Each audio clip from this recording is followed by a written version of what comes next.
Assalamu alaikum. Myself Khalid Hassan Milo, and today's video is about aminoglycosides.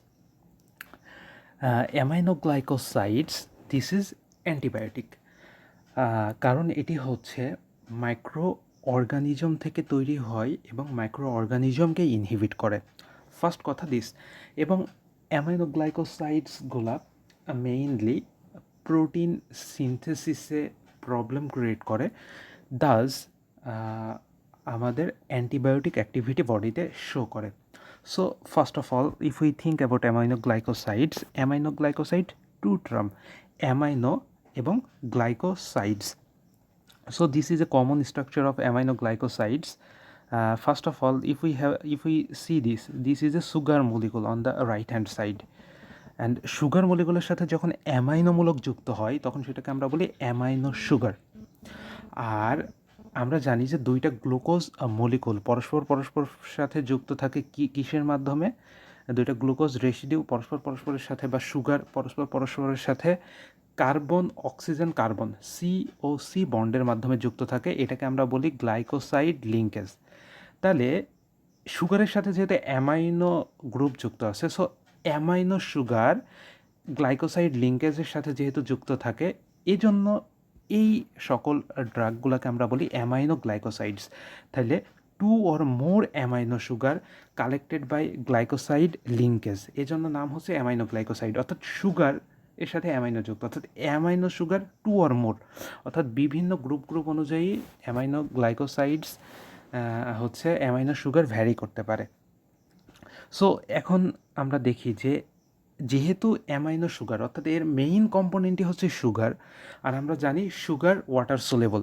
যেমন চিনিকে আমরা যদি পানিতে দিই, চিনি হচ্ছে কি পানিতে দ্রবীভূত হয়ে সলিউশন তৈরি করবে, তাই না? তো অর্থাৎ আমাদের এখানে হচ্ছে ওয়াটার সলিবল। যেহেতু সুগার মলিকুল ওয়াটার সলিবল হলে কি হয় যে আমাদের ইন্টেস্টাইনে লেস অ্যাবজর্পশন হয় এবং ফিকালি এক্সক্রিটেড হয়। কারণ আমরা জানি যে আমাদের সেলের ভিতরে যদি হচ্ছে লিপিড সলিবল হয় তাহলে সেল মেমব্রেন দ্রুত ক্রস করে যেতে পারে, আর ওয়াটার সলিবল হলে ইন্টেস্টাইনে যে ওয়াটার রয়েছে এই ওয়াটারের মাধ্যমে ফিকালি বা হচ্ছে রেনালি এক্সক্রিটেড হয়ে যায়। সো ওয়াটার সলিবল হওয়ার কারণে লেস অ্যাবজর্পশন হয় এবং ফিকালি এক্সক্রিটেড বেশি হয়। এই জন্য আমরা দেখব যে সব অ্যামাইনোগ্লাইকোসাইডস ওরালি ইনএফেক্টিভ, এবং সবচেয়ে এগুলা হচ্ছে বেশি ইউজ করা হয় আইভি রুটে। এছাড়া IM এবং টপিক্যাল রুটও আছে। আচ্ছা, তবে কিছু হচ্ছে যেমন হচ্ছে কিছু আছে যেমন নিওমাইসিন, এটা ওরালিও ব্যবহার করা হয় কিছু স্পেসিফিক কেজে। তাছাড়া মোস্ট কমনলি এটা IV, IM এবং টপিক্যাল ইউজ করা হয়। তো প্রথমে আমরা দেখলাম অ্যামাইনোগ্লাইকোসাইডস কি, যে অ্যামাইনো সুগার যদি গ্লাইকোসাইডস লিঙ্কেজের মাধ্যমে যেহেতু যুক্ত থাকে এই জন্য নাম হচ্ছে অ্যামাইনোগ্লাইকোসাইডস। নাও অ্যামাইনোগ্লাইকোসাইডস এই অ্যান্টিবায়োটিকটা আমরা কোথা থেকে পেতে পারি? অ্যামাইনোগ্লাইকোসাইডস এই অ্যান্টিবায়োটিকটা আমরা দুইটা মাইক্রো অর্গানিজম থেকে পাবো। একটা হচ্ছে স্ট্রেপ্টোমাইসিস অ্যান্ড আরেকটা হচ্ছে মাইক্রোমোনোস্পোরা। এই দুইটা অর্গানিজমই হচ্ছে গ্রাম পজিটিভ অর্গানিজম। হ্যাঁ, সো গ্রাম পজিটিভ অর্গানিজম। প্রথমে স্ট্রেপ্টোমাইসিস এটা হচ্ছে একটা ব্যাকটেরিয়া, গ্রাম পজিটিভ ব্যাসিলাই। এই যে আমরা যে ছবি দেখতেছি কালো এবং সাদা মিলায়ে, সো দিজ আর দ্য হচ্ছে কি, এটা হচ্ছে স্ট্রেপ্টোমাইসিস। এবং চারপাশে যে আমরা আরও নীল কালির যে দাগ দেখতেছি চারিদিকে ছড়ানো ছিটানো ডালপালার মতো, দিস ইজ লাইক ফ্লামেন্ট। হ্যাঁ, সো এই ফ্লামেন্টের কারণে এদের নাম হয়েছে স্ট্রেপ্টোমাইসিস। একটা আরেকটার সাথে জুড়ে চেইন ফর্মেশন করে এবং ফ্লামেন্ট থাকার কারণে এদের নাম হয়েছে স্ট্রেপ্টোমাইসিস। হ্যাঁ, সো এবং এই স্ট্রেপ্টোমাইসিসের যে মেটাবলিক ইনপ্রোডাক্ট রয়েছে, এই ইনপ্রোডাক্টটি শুধু অ্যান্টিবায়োটিক্স হিসেবেই না, এছাড়া এটি অ্যান্টিভাইরাল, অ্যান্টিফাঙ্গাল, অ্যান্টিটিউমোরাল, অ্যান্টিহাইপারটেনসিভ, ইমিউনোসাপ্রেসিভ, অর্থাৎ এত সকল কাজে ব্যবহার করা হয়। So Streptomyces is a very essential একটা মাইক্রো অর্গানিজম। ওকে, এবার হচ্ছে আসি মাইক্রোমোনোস্পোরা। সেই স্পোরাসে থেকে আমরা বুঝবো যে এটা স্পোর ফর্মিং একটা অর্গানিজম, এবং this is also bacteria and gram positive bacteria. So এক্ষেত্রে খুবই ইন্টারেস্টিং একটা বিষয়, পরবর্তীতে আমরা যখন দেখব যে এদের স্পেকট্রাম অফ অ্যাক্টিভিটি, এরা মেইনলি গ্রাম নেগেটিভ ব্যাকটেরিয়ার এগেনস্টে কাজ করে। সো এখানে আমরা দেখতেছি যে স্ট্রেপ্টোমাইসিস এবং Micromonospora both are gram positive, but they act against actually gram negative organism. So gram positive gram নেগেটিভকে মারতেছে। এখন আমরা দেখি যে আমাদের যে সোর্স দেখলাম স্ট্রেপ্টোমাইসিস এবং মাইক্রোমোনোস্পোরা। সো এদেরকে যদি আমরা ক্লাসিফিকেশন করি যে according to source, so they are classified into two categories. যারা স্ট্রেপ্টোমাইসিস থেকে অরিজিন তারা এক ক্যাটাগরিতে পড়তেছে, এবং যারা মাইক্রোমোনোস্পোরা থেকে অরিজিন তারা আরেক ক্যাটাগরিতে পড়তেছে। এখন দেখি যে যারা স্ট্রেপ্টোমাইসিস, অর্থাৎ যারা স্ট্রেপ্টোমাইসিস থেকে অরিজিন তাদের নামের শেষে মাইসিসের MY দিয়ে শুরু হবে, অর্থাৎ মাইসিন, MYCIN, অর্থাৎ MY আসতেছে এই কারণ এদের নামের শেষে আছে মাইসিস, MY। আর যারা মাইক্রোমোনোস্পোরা, মাইক্রোতে আছে MI, এই জন্য এদের নামের শেষে থাকবে MICIN, মাইসিন। এদের MY, আর মাইক্রোমোনোস্পোরার MI। সো ক্লাসিফিকেশনে দেখি যে আমরা প্রথমে স্ট্রেপ্টোমাইসিস কি। স্ট্রেপ্টোমাইসিসের এখানে আছে স্ট্রেপ্টোমাইসিন, টোব্রামাইসিন, নিওমাইসিন, প্রত্যেকটা শেষে MY রয়েছে। এবং এদেরকে আমরা পরবর্তীতে আরও যে ট্যাঙ্কস দিয়ে মনে রাখবো, যেই ট্যাঙ্কসগুলো মাইক্রোমোনোস্পোরাতে হয়ে গিয়েছে তারা বাদে যারা, তারাই হচ্ছে স্ট্রেপ্টোমাইসিস। এখন আসি আমরা মাইক্রোমোনোস্পোরা। মাইক্রোমোনোস্পোরার উদাহরণগুলোকে আমরা সহজে মনে রাখতে পারবো জেনেটিক্যাল একটা শব্দ দিয়ে, জেনেটিক্যাল। GEতে হচ্ছে জেন্টামাইসিন, NEতে হচ্ছে নেটিলমাইসিন, তারপরে যে এখানে NET আছে, এই জন্য আমরা বলবো নেটিলমাইসিন, NETI, নেটিলমাইসিন, নট নিওমাইসিন। নিওমাইসিন হচ্ছে স্ট্রেপ্টোমাইসিস থেকে আসে। আর এতে আছে অ্যামাইক্যাসিন। আর আরেকটা হচ্ছে কি সিসোমাইসিন। এখানে আমরা দেখতেছি যে জেন্টামাইসিনটা হচ্ছে মোস্ট কমনলি ইউজ অ্যামাইনোগ্লাইকোসাইড, সবচেয়ে বেশি ইউজ করা হয়। ফার্স্ট অফ অল এটা হচ্ছে ব্রড স্পেকট্রাম অ্যান্টিবায়োটিক, এবং এটা ভেরি লো কস্ট, খুবই চিপেস্ট প্রাইসে পাওয়া যায়, মাত্র 8-10 টাকা পার ইনজেকশন। এই জন্য জেন্টামাইসিন সবচেয়ে বেশি ইউজ করা হয়। সেকেন্ড মোস্ট কমন ইউজ হচ্ছে aminoglycosides is tobramycin. Okay, so for slide number 1, now slide number 2. Okay, so আমরা একটা ক্লাসিফিকেশন পড়লাম, কি classification according to the source. এখন আমরা একটা ক্লাসিফিকেশন পড়বো according to use. Both are widely according to the use, this is very much important then the previous one. So কিছু আমরা ইউজ করি সিস্টেমিক, অর্থাৎ এটা IV অথবা IM, যার মাধ্যমে আমরা সিস্টেমিক সার্কুলেশনে পৌঁছাই। আর আরেকটা হচ্ছে ট্রপিক্যাল। সো সিস্টেমিকগুলোকে আমরা মনে রাখবো ট্যাঙ্কস দিয়ে, TANGS, ট্যাঙ্কস। টিতে টোব্রামাইসিন, এতে অ্যামাইক্যাসিন, এনতে হচ্ছে নেটিলমাইসিন, আর জিতে হচ্ছে জেন্টামাইসিন, এসতে হচ্ছে স্ট্রেপ্টোমাইসিন। আর টপিক্যালকে আমরা মনে রাখবো নিউ ট্রপিক্যাল ফ্রেম, অর্থাৎ নিউ ট্রপিক্যাল ফ্রেম নতুন এসেছে, এইভাবে আমরা মনে রাখবো। নিউতে হচ্ছে নিওমাইসিন, এই জন্য ট্যাঙ্কসের যে N আছে এটা নিওমাইসিন হবে না, এটা নেটিলমাইসিন হবে। So neomycin is a tropical one. আর ফ্রেমতে হচ্ছে framycetin. Most commonly use is neomycin as a topical one, এই জন্য নিউ টপিক্যাল এটা খুব ইসেনশিয়ালি মনে রাখতে হবে। এখন ডু নট কনফিউজড, নিওমাইসিনটা কোথা থেকে আসে, এর শেষে যেহেতু MY রয়েছে, এটা স্ট্রেপ্টোমাইসিস। আর নেটিলমাইসিন হচ্ছে micromonospora origin. So now very important question, what are the common properties of aminoglycosides, অর্থাৎ সকল অ্যামাইনোগ্লাইকোসাইডসের যে কমন প্রপার্টিগুলো আছে সেগুলো আমরা দেখব। সো কমন প্রপার্টিগুলোকে আমরা ভাগ করব যে এদের কিছু কমন ফার্মাকোকাইনেটিক প্রপার্টি আছে, কমন ফার্মাকোডাইনামিক প্রপার্টি আছে, কমন স্ট্রাকচারাল কিছু প্রপার্টি আছে। সো দেখা যাক কমন স্ট্রাকচারাল প্রপার্টি কী কী। যে এরা হচ্ছে সবার amino sugar connected by or attached by glycoside linkage, this one, এবং এরা হচ্ছে মোর অ্যাক্টিভেট অ্যালকালাইন পিএইচ। এটা খুবই ইম্পর্টেন্ট যে আমরা আমাদের সিস্টেমিক্যালি দিচ্ছি, অর্থাৎ ব্লাডে দিচ্ছি, এরা ব্লাডে মোস্ট অ্যাক্টিভ। হ্যাঁ, এরা হচ্ছে অ্যাসিড এনভায়রনমেন্টে লেস অ্যাক্টিভ। সো ব্লাডে আমরা দিচ্ছি, এটা খুবই ভালো কাজ করবে এখানে। এছাড়া কিছু ফার্মাকোকাইনেটিক, আমরা জানি ফার্মাকোকাইনেটিক মানে hot body does to the drug. হ্যাঁ, অর্থাৎ আমাদের বডিতে কী কী হবে, প্রথমে অ্যাবজর্পশন হবে, যেহেতু এরা ওয়াটার সলেবল হাইলি, সো এদের ওরালি পুর অ্যাবজর্পশন হবে, এদের ইন্টারভেনাস এবং ইন্টারমাস্কুলার গুড অ্যাবজর্পশন হবে। এদের ডিস্ট্রিবিউশন কি, এরা মেইনলি হচ্ছে ব্লাডে যাওয়ার পরে এরা ডিস্ট্রিবিউটেড টু দ্য ECF, অর্থাৎ আমাদের সেলের ভিতরে যায় না, ECF এর ভিতরে যায়। কিন্তু ব্যাকটেরিয়া ভাইরাস এগুলো সেলের ভিতরে যায়। এরা হচ্ছে কি do not cross blood brain barrier. আমরা জানি ব্লাড ব্রেন ব্যারিয়ার ক্রস করতে হলে একটা ড্রাগকে হাইলি লিপিড সলিবল হতে হয়। এটা যেহেতু ওয়াটার সলিবল এই জন্য এটা ব্লাড ব্রেন ব্যারিয়ার ক্রস করতে পারে না। এরা নট মেটাবোলাইজড, যেহেতু হাইলি ওয়াটার সলিবল এদের কোনো মেটাবলিজম হওয়া লাগে না ডাইরেক্টলি। আমরা জানি মেটাবলিজম কোন ড্রাগগুলো হয়, যেই ড্রাগগুলো লিপিড সলিবল ড্রাগ যেহেতু রেনাল টিউবওয়েলে গিয়ে পুনরায় অ্যাবজর্পশন হয়ে যায়। এই জন্য কী হয় যে বারবার অ্যাবজর্পশন প্রিভেন্ট হওয়ার জন্য আমাদের বডি, বিশেষ করে লিভার, এটা কী করে লিপিড সলিবল ড্রাগকে ওয়াটার সলিবল করে। যেহেতু আমাদের অ্যামাইনোগ্লাইকোসাইডস ওয়াটার সলিবল, এই জন্য এটার কোনো মেটাবলিজম হওয়া লাগে না। এক্সক্রিশন এরা মোস্ট কমনলি হচ্ছে রেনাল এক্সক্রিশন হয় এবং আনসেন্সড অবস্থায়, যেহেতু ওয়াটার সলিবল সো আনসেন্সড অবস্থায় রেনাল এক্সক্রিশন হয়। এদের প্লাজমা টি হাফ অর্থাৎ প্লাজমা হাফ লাইফ 2 থেকে 3 আওয়ার্স, জাস্ট লাইক প্যারাসিটামল। আমরা জানি প্যারাসিটামলের হাফ লাইফ কত, 2 আওয়ার্স।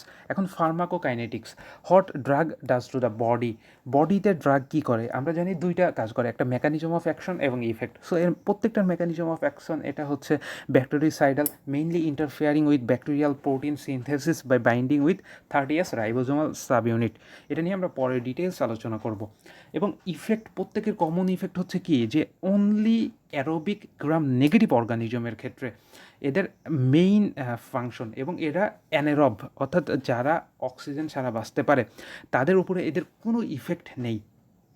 নাও কমন অ্যাডভার্স ইফেক্ট, এদের প্রত্যেকের কমন অ্যাডভার্স ইফেক্ট থাকবে ওরাল অ্যামাইনোগ্লাইকোসাইডসের। এগুলোকে আমরা মনে রাখতে পারি ন্যানো। এতে হচ্ছে নিউরোমাস্কুলার ব্লকেজ, এতে allergic or hypersensitivity type 1 reaction, এতে নেফ্রোটক্সিসিটি, আর ওতে অটোটক্সিসিটি। তবে মোস্ট কমন হচ্ছে নেফ্রোটক্সিসিটি এবং অটোটক্সিসিটি। এই জন্য ভাইয়াতে বলার সময় আমরা নেফ্রোটক্সিসিটি, অটোটক্সিসিটি, নিউরোমাস্কুলার ব্লকেজ এবং অ্যালার্জিক রিয়াকশন এভাবে সিরিয়ালে আমরা বলবো। এবং এদের প্রত্যেকটা ড্রাগের হচ্ছে কি low therapeutic index, due to high toxicity rate এদের লো থেরাপিউটিক ইন্ডেক্স দেখা যায়। সো এরপরে আমরা যেটা আসবো সেটা হচ্ছে mechanism of action. This is very important question, mechanism of action of aminoglycosides. So mechanism of action এটা একটা বড় প্রসেস, এটাকে আমরা দুইটা স্টেপসে ভাগ করি।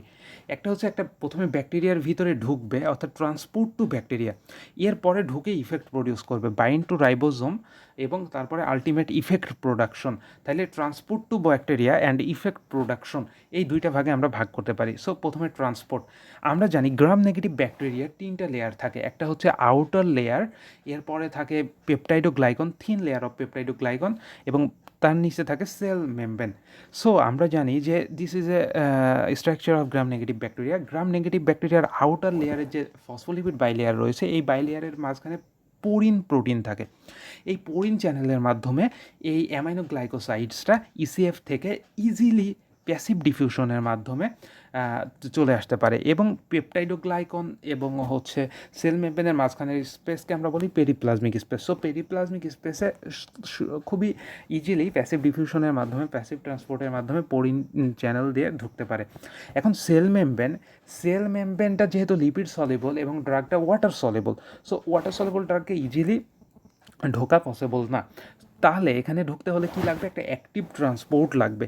অ্যাক্টিভ ট্রান্সপোর্টটা হচ্ছে কি অক্সিজেন ডিপেন্ডেন্ট অ্যাক্টিভ ট্রান্সপোর্ট, এবং অ্যাক্টিভ ট্রান্সপোর্ট হওয়ার কারণে এক্ষেত্রে অবশ্যই এনার্জি লাগবে। সো ওড্যাট অক্সিজেন ডিপেন্ডেন্ট অ্যাক্টিভ ট্রান্সপোর্ট। এখানে এটার ক্লিনিক্যাল একটা কোরিলেশন আছে যে অক্সিজেন ডিপেন্ডেন্ট অ্যাক্টিভ ট্রান্সপোর্ট হওয়ার কারণে কি হয় যে যারা অ্যানেরোবস অর্থাৎ যাদের অক্সিজেন লাগে না সার্ভিভালের জন্য, সো তাদের তো অক্সিজেন নেই, এবং অক্সিজেন না থাকলে কি হবে যে যারা অ্যানেরোবিক ব্যাকটেরিয়া আছে, অ্যানেরোবিক ব্যাকটেরিয়ার ক্ষেত্রে এটা কোনো ইফেক্ট প্রডিউস করতে পারবে না, কারণ এরা সেল মেমব্রেন ক্রস করে ভিতরে ঢুকতেই পারবে না। সো প্রোটিন সিনথেসিস অল্টার করতে পারবে না। সো অ্যানেরোবিক ব্যাকটেরিয়ার ক্ষেত্রে অ্যানেরোবিক ব্যাকটেরিয়ার ক্ষেত্রে এর কোনো রোলস নেই।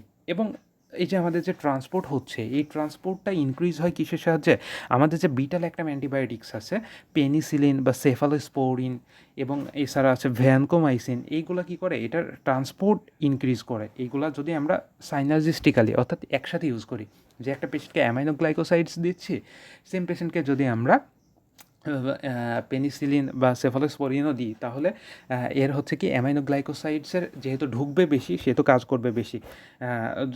So this are the synergistic effect.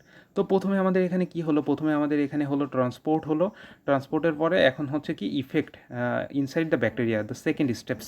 এখানে কি হবে যে আমাদের যে অ্যামাইনোগ্লাইকোসাইডসটা আছে এটা সেল মেমব্রেন ক্রস করে ঢোকার পরে আমাদের এখানে কি হবে যে যে আমরা জানি যে প্রোটিন সিনথেসিসের জন্য দুইটা আগে নর্মাল মেকানিজম কি, নর্মাল মেকানিজম হচ্ছে এমআরএনএ, ডিএনএ থেকে এমআরএনএ হয় ট্রান্সক্রিপশনের পরে এমআরএনএ দুইটা রাইবোজোমাল সাব ইউনিটের মাঝখানে যুক্ত হয়, যুক্ত হয়ে হচ্ছে আলটিমেটলি কি হয় যে আমাদের দুইটা সাব ইউনিটের মাঝখানে যখন যুক্ত হয় তখন এই মেসেঞ্জার আরএনএর কোডন অনুযায়ী আমাদের প্রোটিন সিনথেসিস হয়।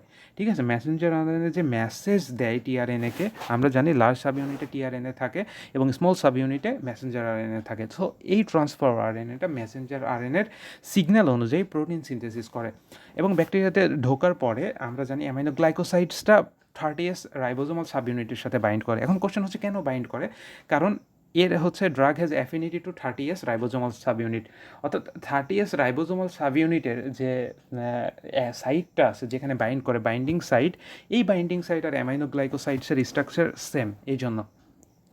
এখন interfere initiation complex of peptide formulation, খুবই বেসিক কথা যে আমরা জানি যে এমআরএনএ 30S সাব ইউনিটের সহিত বাইন্ড করে, তাইলে এইখানে যদি আমাদের ড্রাগটা অ্যামাইনোগ্লাইকোসাইডসটা বাইন্ড করে তাহলে কি হবে যে আমাদের এখানে যে distortion of mRNA codon recognition, অর্থাৎ এখানে আমরা ধরতেছি যে এখানে যে 30S সাব ইউনিট এবং এমআরএনএর যে কোডনের উপরে গিয়ে এটা বাইন্ড করে ফেলেছে, তাহলে কি হবে যে ইনিশিয়েশন হয় যে আমরা পেপটাইড হচ্ছে ফর্মেশনের জন্য যে ইনিশিয়েশন কমপ্লেক্স, এটা ইন্টারফেয়ার হবে। কারণ এখানে কি হবে যে টিআরএনএ এই এমআরএনএ কোডনটাকে রিকগনিশন করতে পারতেছে না, কারণ এই এমআরএনএ কোডনের উপরে কে বাইন্ড করেছে হচ্ছে আমাদের aminoglycosides. So distortion of mRNA codon recognition by transfer RNA, যেহেতু ট্রান্সফার আরএনএ এমআরএনএ কোডনকে রিকগনিশন করতে পারতেছে না, তাহলে এখানে কি হবে, resulting in misreading of mRNA, অর্থাৎ এমআরএনএকে সঠিকভাবে রিড করতে পারতেছে না। রিড করতে না পারার কারণে সঠিক অ্যামাইনো অ্যাসিড হচ্ছে আমাদের টিআরএনএতে ইন্টার করতে পারবে না, হচ্ছে পেপটাইড পেপটাইডাইল সাইটে ঠিকমতো ইন্টার করতে না পারলে কি হবে যে যে পেপটাইড অর্থাৎ যে প্রোটিনগুলো সিনথেসিস হচ্ছে এই প্রোটিনগুলো রং পেপটাইড সিনথেসিস হবে। এই জন্য এই রং পেপটাইড সিনথেসিস এটাকে আমরা বলি হচ্ছে abnormal or non functional or toxic protein. So abnormal non functional or toxic protein যেহেতু সিনথেসিস হবে, সিনথেসিস হলে কি হবে যে অ্যাবনর্মাল প্রোটিন সিনথেসিস হচ্ছে নন ফাংশনাল প্রোটিন, তাহলে আমাদের বডির আমাদের cell membrane bacterial cell membrane bacterial peptidoglycan লেয়ারের জন্য যে ফাংশনাল প্রোটিন থাকে এই ফাংশনাল প্রোটিনটা প্রথমে লেইস হবে, অর্থাৎ যেহেতু কমে গেছে এবং আস্তে আস্তে দেখা যায় যে একদম ইরিভার্সেবলি এই হচ্ছে অ্যামাইনোগ্লাইকোসাইডটা বাইন্ড করে। সো আস্তে আস্তে একদম প্রোটিন সিনথেসিসটা অফ হয়ে যায়। So no or less protein synthesis for cytoplasmic membrane.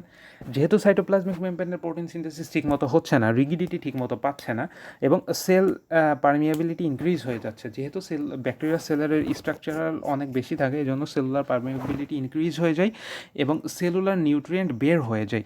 Ultimately integrity of the cell membrane decrease হয়ে যায় এবং যেহেতু সেলুলার নিউট্রিয়েন্টগুলো বেড়ে যায় ইভেনচুয়ালি সেল ডাই এবং ডাজ দিস অ্যামাইনোগ্লাইকোসাইডস ব্যাকটেরিসাইডাল, অর্থাৎ প্রথমে প্রোটিন সিনথেসিসে অ্যাবনর্মালিটি তৈরি করতেছে, অর্থাৎ মিসরিডিং হওয়ার ফলে আমাদের এখানে কি হলো যে নন ফাংশনাল প্রোটিন হলো এবং নন ফাংশনাল প্রোটিনের কারণে আলটিমেটলি সেকেন্ডারি ইফেক্ট হিসেবে আমাদের সেল হচ্ছে নিউট্রিয়েন্টসগুলো বের হয়ে যাচ্ছে এবং আমাদের ইন্টিগ্রিটি লস হয়ে যাচ্ছে।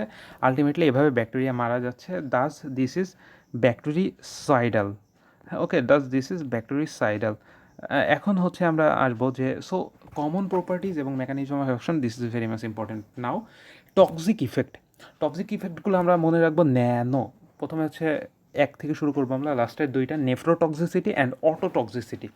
So what is nephrotoxicity? Nephro মানে আমাদের নেফ্রন, অর্থাৎ আমাদের কিডনির ভিতরে যে রেনাল টিউব আছে, স্ট্রাকচারাল ইউনিট নেফ্রনের অনেকগুলো পার্ট আছে, তার ভিতরে পার্ট হচ্ছে রেনাল টিউবিউল, প্রক্সিমাল কনভোলেটেড টিউবিউল একটা পার্ট।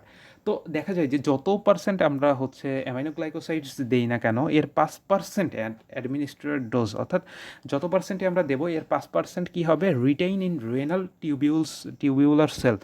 রেনাল টিউবিউলার সেল বলতে মেইনলি প্রক্সিমাল কনভলিউটেড টিউবিউলার সেলে এইটা হচ্ছে আমাদের যে ড্রাগটা আছে এই ড্রাগটা ডিপোজিটেড হবে। ডিপোজিটেড হলে আলটিমেটলি কী করবে, টিউবিউলার ড্যামেজ করবে। কারণ আমরা জানি যে হচ্ছে নেক্রোসিস বলে একটা প্রসেস আছে। সেলে যখন অক্সিজেন ডিপ্রিভিশন হয় অথবা টক্সিক সাবস্টেন্স জমা হয়, তখন সেখানে হচ্ছে আমাদের নেক্রোসিস হয়। কোয়াগুলেটিভ নেক্রোসিস আছে, লিকুইফেক্টিভ নেক্রোসিস আছে, কেশিয়াস নেক্রোসিস আছে। তো এখানে মেইনলি কোয়াগুলেটিভ নেক্রোসিস হয়। আমাদের মেইনলি প্রক্সিমাল কনভলিউটেড টিউবিউলার যে সেল থাকে, এর একটা সেলের নাম S1, আরেকটা সেলের নাম S2। বিশেষ করে S1 এবং S2 সেলে কী হয়, এই যে টিউবিউলার ড্যামেজ, অর্থাৎ আমাদের যেহেতু সেল ড্যামেজ হয় ডিউ টু টক্সিক অ্যামাইনোগ্লাইকোসাইডস ডিপোজিশনের কারণে, এবং টিউবিউলার ড্যামেজ হলে রেনাল টিউবিউল যদি ঠিকমতো কাজ না করতে পারে, তাহলে আমাদের গ্লোমেরুলার ফিল্ট্রেশন রেট কমে যাবে এবং আমাদের ইউরিনারি কনসেন্ট্রেটিং পাওয়ার, আলটিমেটলি রেনাল ড্যামেজ হবে। মেইন কথা হচ্ছে রেনাল ড্যামেজ হবে, একেই আমরা বলছি নেফ্রোটক্সিসিটি। এরপরে ototoxicity. So first of all অটোটক্সিসিটিতে কী হয়,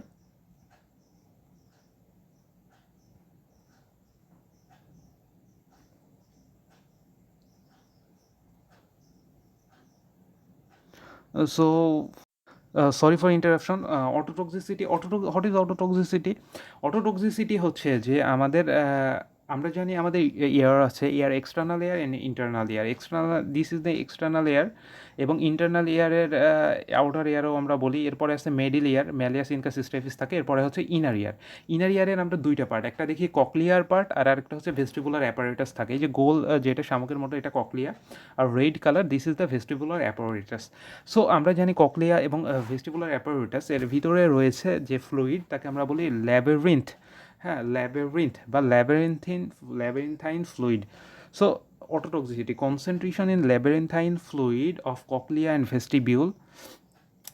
অর্থাৎ আমরা যখন ড্রাগটা ইউজ করি, বিশেষ করে ওরাল ড্রপস কানের ভিতরে দিলে বা ড্রাগটা ইউজ করলে, এর একটা অ্যাফিনিটি আছে ল্যাবেরিনথাইন ফ্লুইডের ভিতরে চলে যাওয়ার। অর্থাৎ ল্যাবেরিনথাইন ফ্লুইডের ভিতরে চলে গেলে এটা কি হয় যে একটা সময় দেখা যায় যে আমাদের প্লাজমা কনসেন্ট্রেশন, এই ড্রাগের প্লাজমা কনসেন্ট্রেশন শেষ হয়ে গিয়েছে, ফল অফ। এবং প্লাজমা কনসেন্ট্রেশন ফল অফ হবার পরেও কি হয় যে আমাদের এখানে যে প্লাজমা কনসেন্ট্রেশন ফল অফ হওয়ার পরেও, যেহেতু এদের একটা স্পেশাল অ্যাফিনিটি আছে, সেহেতু ককলিয়া এবং ভেস্টিবুলার ভিতরে এই ড্রাগটা চলে গেলে আলটিমেটলি প্লাজমা কনসেন্ট্রেশন শেষ হয়ে গেছে, তারপরেও এরা হচ্ছে আমাদের ল্যাবেরিন্থ এবং ককলিয়ার ভিতরে আছে। এবং যেহেতু এখানে কনসেন্ট্রেশন বেশি থাকে, প্লাজমাতে ফুরায় গেছে, তখন এরা বের হয় ঠিকই গ্রাডিয়েন্টের কারণে, অর্থাৎ ককলিয়ার ল্যাবেরিন্থ থেকে বের হয়ে যায়, কিন্তু এটা বের হতে অনেক সময় লাগে, slowly remove when plasma concentration falls. এবং এই জন্য আলটিমেটলি দুইটা ইফেক্ট হয়, একটা ককলিয়াতে ইফেক্ট হবে, একটা ভেস্টিবুলতে ইফেক্ট হবে। ককলিয়াতে যে ইফেক্ট হয় সেটা হচ্ছে টিনিটাস, অর্থাৎ রিঙ্গিং যে বাজনা আমরা শুনি, এটাকে আমরা বলি টিনিটাস। এবং লস অফ হিয়ারিং, কারণ আমরা জানি আমাদের ককলিয়ার ভিতরে কিছু সেন্সরি সেলস আছে। হ্যাঁ, কিন্তু কিছু সেন্সরি নার্ভ সেল আছে, এই নার্ভ সেলে পার্মানেন্ট ড্যামেজ হয়। সো আস্তে আস্তে দীর্ঘদিন বা ক্রনিক অ্যামাইনোগ্লাইকোসাইডস ইউজের ফলে আমাদের ককলিয়া ড্যামেজ হতে পারে। আর আরেকটা হচ্ছে damage of vestibule. Vestibule damage হলে সাধারণত আমাদের মোশন সিকনেস, অর্থাৎ এনভিডি, নাউসিয়া, ভমিটিং, ডায়রিয়া, নেস্টিগমাস, অ্যাটেক্সিয়া, এই প্রবলেমগুলো সাধারণত হয়। এরপরে আছে ন্যানো, এবং ন্যানোতে এরপরে আমরা দেখেছি যেটা, সেটা হচ্ছে নিউরোমাস্কুলার ব্লকেজ।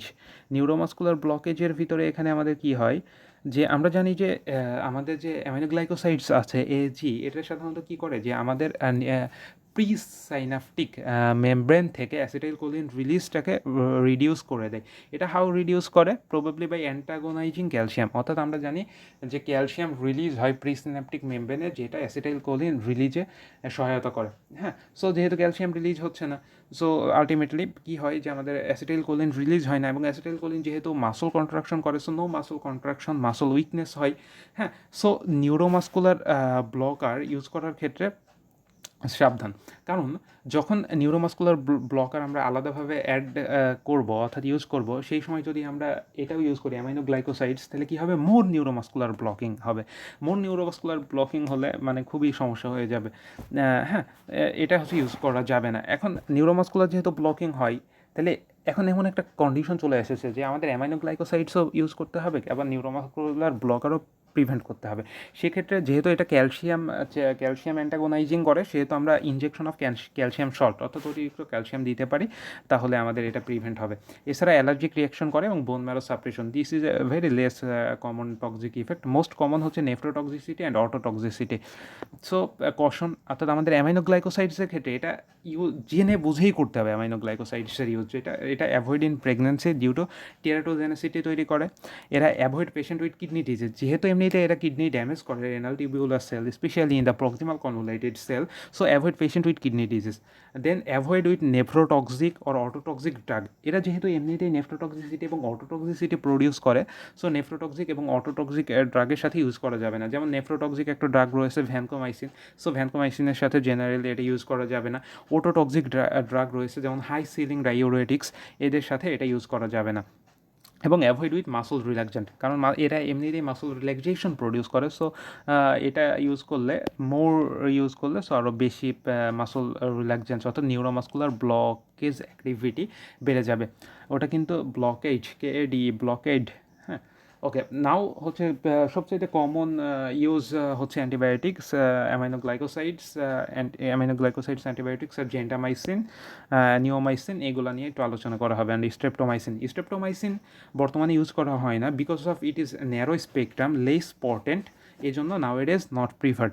বাট এটা কেন আলোচনা করা হচ্ছে, কারণ this is the first aminoglycosides, যেটা হচ্ছে 1944 সম্ভবত এটা হচ্ছে ফার্স্ট ইনভেন্টেড হয়। এবং এটা স্ট্রেপ্টোমাইসিস গ্রাইসিয়াস ব্যাকটেরিয়া থেকে এটা প্রডিউস হয়।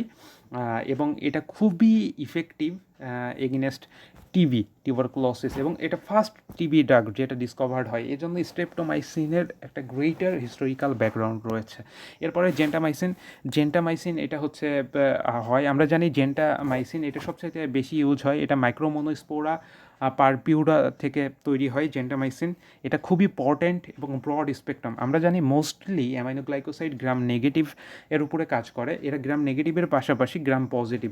স্ট্রেপ্টোমাইসিন কিন্তু narrow spectrum, acts only gram negative, but এটা জেন্টামাইসিনটা গ্রাম নেগেটিভের পাশাপাশি কিছু গ্রাম পজিটিভ ব্যাকটেরিয়ার ক্ষেত্রেও কাজ করে। ঠিক আছে, সো গ্রাম পজিটিভ ব্যাকটেরিয়াগুলোর ক্ষেত্রে মেইনলি সিউডোমোনাস অ্যারোগিনোজা, প্রোটিয়াস ক্লেপসিয়ালা এবং স্ক্যারেশিয়া কোলাই। ঠিক আছে, স্ক্যারেশিয়া কোলাই কিন্তু গ্রাম নেগেটিভ ব্যাকটেরিয়া। এছাড়া প্রোটিয়াস ক্লেপসিয়ালা এবং সিউডোমোনাস অ্যারোগিনোজা এই সকল ক্ষেত্রে হচ্ছে এটা জেন্টামাইসিনটা কাজ করে। এবং জেন্টামাইসিনটা চিপেস্ট, মাত্র 8 থেকে 10 টাকা দাম। এই জন্য জেন্টামাইসিন হচ্ছে বা জেন্টামাইসিন হচ্ছে ভালো মতো ব্যবহার করা হয়। জেন্টামাইসিনটা খুব সবচেয়ে বেশি ইউজ অ্যামাইনোগ্লাইকোসাইডস, এবং জেন্টামাইসিনই মোস্টলি প্রেসক্রাইব করা হয়। বাট ইনএফেক্টিভ এগেনস্ট টিবি, কিন্তু টিবিতে এর কোনো ভূমিকা নাই। এটা মেইনলি ইউজ হয় respiratory infection in clinically ill patient. এছাড়া pseudomonas proteus klebsiella infection, meningitis by gram negative bacteria, এছাড়া সাব অ্যাকুট ব্যাকটেরিয়াল এন্ডোকার্ডাইটিস স্যাবি এক্ষেত্রেও ইউজ করা হয়। এছাড়া বিভিন্ন বার্ন, উন্ডস, আলসার ইত্যাদি ক্ষেত্রেও আমরা হচ্ছে সিস্টেমিক্যালি জেন্টামাইসিন দিতে পারি। এরপর আসছে নিওমাইসিনটা হচ্ছে স্ট্রেপ্টোমাইসিস ফ্রাডিয়া থেকে তৈরি করা হয়েছে, এবং এটা হচ্ছে একটা ব্রড স্পেকট্রাম। আর আমরা জানি নিওমাইসিন নিউ টপিক্যাল ফ্রেম, হ্যাঁ, অর্থাৎ নিওমাইসিন এবং ফ্রামাইসিটিন এই দুইটা হচ্ছে কি আমাদের টপিক্যাল ইউজ করা হয়, এই জন্য এটা আলোচনা করা হচ্ছে। এটা ব্রড স্পেকট্রাম এবং এটা টপিক্যাল ইউজ করা হয়। যেহেতু টপিক্যাল ইউজ করা হয়, এটা সুবিধা হচ্ছে নো সিস্টেমিক টক্সিসিটি, অর্থাৎ নেফ্রোটক্সিসিটি এবং অটোটক্সিসিটি করে না, কারণ এরা যেহেতু রেনাল পর্যন্ত যাচ্ছেই না, কান পর্যন্ত যাচ্ছেই না। So neomycin is very safe aminoglycosides. এরা সাধারণত টপিক্যালি ইউজ হয় for infective wound, burn, ulcer, external ear infection, conjunctivitis ইত্যাদি ক্ষেত্রে। এছাড়া আমি বলেছিলাম যে ওরালিও কিছু কিছু ফর্মুলেশন পাওয়া যায়, যেমন নিওমাইসিনটা ওরালি পাওয়া যায়, এবং এটা হেপাটিক কোমাতে ইউজ করা হয়, হেপাটিক এনকেফালোপ্যাথিতে। এছাড়া preparation for bowel cleaning before surgery, অর্থাৎ বিফোর সার্জারির সময় আমাদের ইন্টেস্টাইন অর বয়েল যদি ক্লিনিং করা লাগে, তো সেক্ষেত্রে আমাদের এটা অ্যামাইনোগ্লাইকোসাইডস ব্যবহার করা হয়। এছাড়া এখন আমি একদম শুরুতে চলে যাই, অ্যামাইনোগ্লাইকোসাইডস।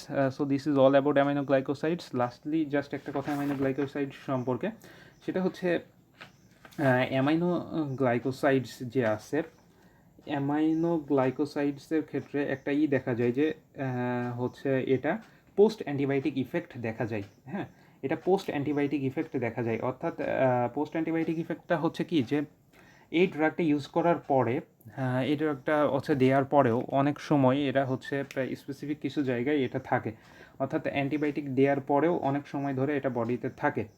হ্যাঁ, এই জন্য হচ্ছে, এবং এরা হচ্ছে কি করে কনসেন্ট্রেশন ডিপেন্ডেন্ট কিলিং, অর্থাৎ বেশি কনসেন্ট্রেশন হলে এরা বেশি কিল করবে। এই জন্য দেখা যায় যে আমাদের যে রয়েছে, আমাদের যে হচ্ছে পোস্ট অ্যান্টিবায়োটিক ইফেক্ট এবং কনসেন্ট্রেশন ডিপেন্ডেন্ট কিলিং, এই কারণে হচ্ছে আমাদের হাই ডোজ দেয়া হয়,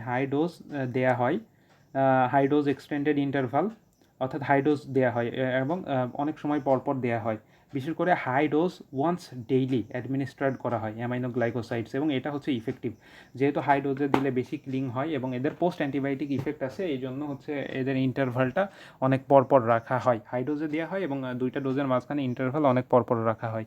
so this is all about aminoglycosides. Thanks everyone, thanks for watching this video. Thumbs up the like button, share my video to all of your friends, subscribe please. Allah Hafiz.